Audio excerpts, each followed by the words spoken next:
ஆதியாகமம் 17ஆம் அதிகாரம். ஆபிராம் 99 வயதான போது கர்த்தர் ஆபிராமுக்கு தரிசனமாகி, நான் சர்வ வல்லமையுள்ள தேவன், நீ எனக்கு முன்பாக நடந்து கொண்டு உத்தமனாயிரு. நான் உனக்கும் எனக்கும் நடுவாக என் உடன்படிக்கையை ஏற்படுத்தி உன்னை மிகவும் திரளாய் பெருகப் பண்ணுவேன் என்றார். அப்பொழுது ஆபிராம் முகங்குப்புற விழுந்து வணங்கினான். தேவன் அவனோடே பேசி, நான் உன்னோடே பண்ணுகிற என் உடன்படிக்கை என்னவென்றால், நீ திரளான ஜாதிகளுக்கு தகப்பனாவாய். இனி உன் பேர் ஆபிராம் எண்ணப்படாமல் நான் உன்னை திரளான ஜாதிகளுக்கு தகப்பனாக ஏற்படுத்தினபடியால் உன் பேர் ஆபிரகாம் எண்ணப்படும். உன்னை மிகவும் அதிகமாய் பலுகப் பண்ணி உன்னிலே ஜாதிகளை உண்டாக்குவேன். உன்னிடத்திலிருந்து ராஜாக்கள் தோன்றுவார்கள்.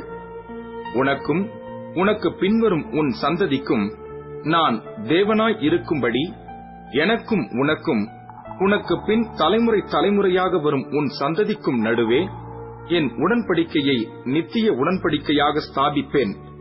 நீ பரதேசியாய் தங்கி வருகிற கானான் தேசம் முழுவதையும் உனக்கும் உனக்கு பின்வரும் உன் சந்ததிக்கும் நித்திய சுதந்திரமாக கொடுத்து நான் அவர்களுக்கு தேவனாய் இருப்பேன் என்றார். பின்னும் தேவன் ஆபிரகாமை நோக்கி, இப்பொழுது நீயும் உனக்கு பின் தலைமுறை தலைமுறையாக வரும் உன் சந்ததியும் என் உடன்படிக்கையை கைக்கொள்ளுங்கள். எனக்கும் உங்களுக்கும் உனக்கு பின்வரும் உன் சந்ததிக்கும் நடுவே உண்டாகிறதும் நீங்கள் கைக்கொள்ள வேண்டியதுமான என் உடன்படிக்கை என்னவென்றால், உங்களுக்குள் பிறக்கும் சகல ஆண் பிள்ளைகளும் விருத்த சேதனம் பண்ணப்பட வேண்டும். உங்கள் நுனித்தோலின் மாம்சத்தை விருத்த சேதனம் பண்ண கடவீர்கள். அது எனக்கும் உங்களுக்கும் உள்ள உடன்படிக்கைக்கு அடையாளமாய் இருக்கும். உங்களில் தலைமுறை தலைமுறையாக பிறக்கும் ஆண் பிள்ளைகள் எல்லாம் 8ஆம் நாளிலே விருத்த சேதனம் பண்ணப்பட வேண்டும். வீட்டிலே பிறந்த பிள்ளையும் உன் வித்தல்லாத அந்நியனிடத்தில் பணத்திற்கு கொள்ளப்பட்ட எந்த பிள்ளையும் அப்படியே விருத்த சேதனம் பண்ணப்பட வேண்டும். உன் வீட்டிலே பிறந்த பிள்ளையும் உன் பணத்திற்கு கொள்ளப்பட்டவனும் விருத்த சேதனம் பண்ணப்பட வேண்டியது அவசியம். இப்படி என் உடன்படிக்கை உங்கள் மாம்சத்திலே நித்திய உடன்படிக்கையாக இருக்க கடவது. நுனித்தோலின் மாம்சம் விருத்த சேதனம் பண்ணப்படாதிருக்கிற நுனித்தோலுள்ள ஆண் பிள்ளை இருந்தால் அந்த ஆத்மா என் உடன்படிக்கையை மீறினபடியால் தன் ஜனத்தில் இராதபடிக்கு அறுப்புண்டு போவான் என்றார். பின்னும் தேவன் ஆபிரகாமை நோக்கி, உன் மனைவி சாராயை இனி சாராய் என்று அழையாதிருப்பாயாக. சாராள் என்பது அவளுக்கு பேராய் இருக்கும். நான் அவளை ஆசீர்வதித்து அவளாலே உனக்கு ஒரு குமாரனையும் தருவேன்.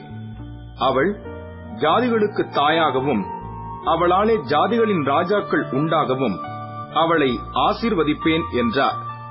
அப்பொழுது ஆபிரகாம் முகங்குப்புற விழுந்து நகைத்து, 100 வயதானவனுக்கு பிள்ளை பிறக்குமோ, 90 வயதான சாராள் பிள்ளை பெறுவாளோ என்று தன் இருதயத்திலே சொல்லிக்கொண்டு, இஸ்மவேல் உமக்கு முன்பாக பிழைப்பானாக என்று ஆபிரகாம் தேவனிடத்தில் விண்ணப்பம் பண்ணினான். அப்பொழுது தேவன், உன் மனைவியாகிய சாராள் நிச்சயமாய் உனக்கு ஒரு குமாரனை பெறுவாள். அவனுக்கு ஈசாக்கு என்று பெயரிடுவாயாக. என் உடன்படிக்கையை அவனுக்கும் அவனுக்கு பின்வரும் அவன் சந்ததிக்கும் நித்திய உடன்படிக்கையாக ஸ்தாபிப்பேன். இஸ்மவேலுக்காகவும் நீ செய்த விண்ணப்பத்தை கேட்டேன். நான் அவனை ஆசீர்வதித்து அவனை மிகவும் அதிகமாக பலுகவும் பெருகவும் பண்ணுவேன். அவன் 12 பிரபுக்களை பெறுவான். அவனை பெரிய ஜாதியாக்குவேன். வருகிற வருஷத்தில் குறித்த காலத்திலே சாராள் உனக்கு பெறப்போகிற ஈசாக்கோடே நான் என் உடன்படிக்கையை ஏற்படுத்துவேன் என்றார். தேவன் ஆபிரகாமோடே பேசி முடிந்த பின்பு அவர் அவனை விட்டு எழுந்தருளினார்.